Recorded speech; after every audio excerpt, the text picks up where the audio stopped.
14h33, c'est l'heure pour Jacques Anquetil de s'aligner. 1961, Jacques Anquetil porte le maillot jaune pratiquement depuis le début du Tour. Il s'est emparé de la tunique dorée lors du contre-la-montre de la première étape, courue alors en 2 temps.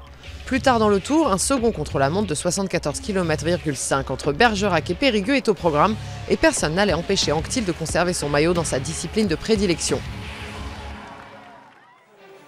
Et tous les regards, tout est pensé, fixé maintenant sur Indurain. 33 ans plus tard, on change de sens. Entre Périgueux et Bergerac, sur une distance raccourcie à 64 km, Miguel Indurain, triple vainqueur du Tour de France, doit tirer le meilleur de ce contre-la-montre de la 9e étape afin de conserver sa place de leader du général comme il l'a fait si souvent dans le passé.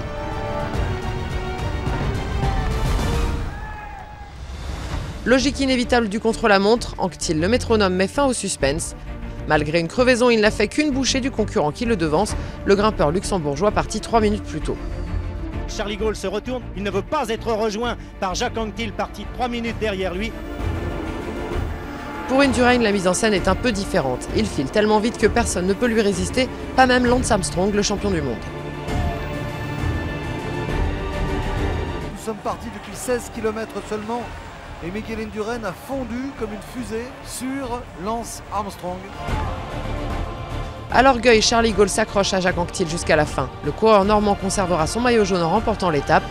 Dans son palmarès rempli de 16 victoires d'étape sur le Tour de France, Jacques Anquetil a décroché 11 succès en contre-la-montre.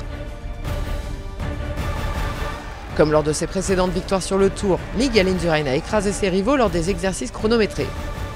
À Bergerac, l'Espagnol a parcouru l'étape à une moyenne de plus de 50 km/h, s'emparant du maillot jaune qu'il n'allait plus quitter jusqu'à Paris.